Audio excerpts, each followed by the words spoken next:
नमस्कार। कभी ऐसा होता है कि कुछ नया सीखना है या शायद कोई इम्तिहान है और सिलेबस देखकर लगता है अरे इतना सब कुछ कम समय में कैसे होगा। हाँ, ये तो बहुत लोगों के साथ होता है। मन में आता है काश कोई जादू की छड़ी हो जिससे सब जल्दी से याद हो जाए। बिल्कुल। पर जादू तो नहीं, लेकिन हाँ, सीखने की रफ्तार बढ़ाने के कुछ वैज्ञानिक तरीके जरूर हैं, है ना। हाँ, बिल्कुल है। और ये सिर्फ रट्टा मारने वाली बात नहीं है। ये असल में दिमाग कैसे काम करता है उस पर आधारित है।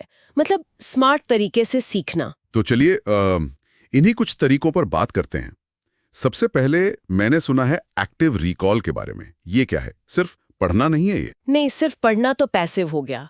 एक्टिव रिकॉल है जैसे आपने कुछ पढ़ा, फिर किताब बंद करके खुद से पूछा, अच्छा मैंने अभी क्या सीखा, या फ्लैश कार्ड इस्तेमाल करना। अच्छा, मतलब दिमाग को जानकारी बाहर निकालने के लिए कहना। एग्जैक्टली। जब दिमाग खुद से जानकारी ढूंढता है तो वो कनेक्शन मजबूत होते हैं, वो जानकारी ज्यादा देर तक याद रहती है। सही कहा। लेकिन फिर ये भी होता है ना कि आज याद किया, कल तक आधा भूल गए। वो परीक्षा से पहले वाली रात वाली पढ़ाई। हाँ हाँ, वो तो क्लासिक है। यहीं पर दूसरी तकनीक काम आती है, स्पेस्ड रेपिटेशन, यानी अंतराल पर दोहराना। अंतराल पर दोहराना मतलब ये कि एक बार कुछ सीखने के बाद उसे भूलने से ठीक पहले दोहराना। शुरू में जल्दी, फिर धीरे धीरे गैप बढ़ाते जाना। जैसे आज पढ़ा, फिर शायद कल, फिर 3 दिन बाद, फिर हफ्ते बाद। अच्छा, तो रोज रोज रटने के बजाय सही टाइम पर रिवीजन। हाँ जी, ये जो हम भूलते हैं ना, जिसे फॉरगेटिंग कर्व कहते हैं, ये तकनीक उसी का तोड़ है। ये याददाश्त को गहरा बनाती है। दिलचस्प। और कोई तरीका? घंटों एक ही सब्जेक्ट पढ़ना कभी कभी उबाऊ नहीं हो जाता? बिल्कुल हो जाता है, और शायद उतना फायदेमंद भी नहीं होता। यहीं पर तीसरी बात आती है, इंटरलीविंग, यानी विषयों को बदल बदल कर पढ़ना। बदल बदल कर मतलब एक टॉपिक खत्म किए बिना दूसरा शुरू कर देना। इससे कंफ्यूजन नहीं होगा? शुरू में शायद थोड़ा लगे, पर ये फायदेमंद है। मान लीजिए आप गणित पढ़ रहे हैं, हाँ। तो थोड़ी देर गणित किया, फिर ब्रेक लेकर विज्ञान का कुछ पढ़ लिया, फिर वापस गणित पर आ गए। ओके।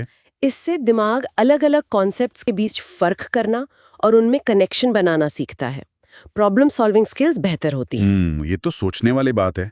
मतलब दिमाग को थोड़ा चैलेंज करना। हाँ, और इसी से जुड़ा है एलैबोरेशन, यानी गहराई से समझना।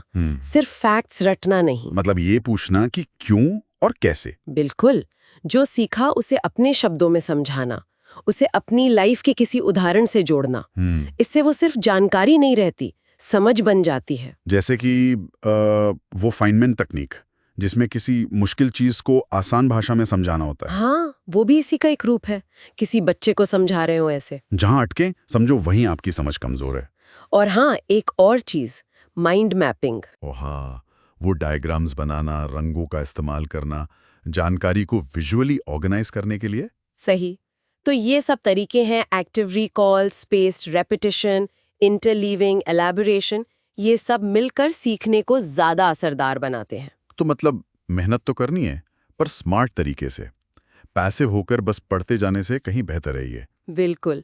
और ये सिर्फ स्टूडेंट्स के लिए नहीं है। कोई भी कुछ नया सीखना चाहता हो, कोई स्किल, कोई हॉबी, या बस दुनिया को बेहतर समझना चाहता हो, ये तकनीकें सबके काम आ सकती हैं। और शायद इससे वो सीखने का जो स्ट्रेस होता है वो भी कम हो, है ना। हाँ, क्योंकि जब आप असरदार तरीके से सीखते हैं तो कॉन्फिडेंस बढ़ता है। लगता है कि हाँ, मैं ये कर सकती हूँ या कर सकता हूँ। सही बात है।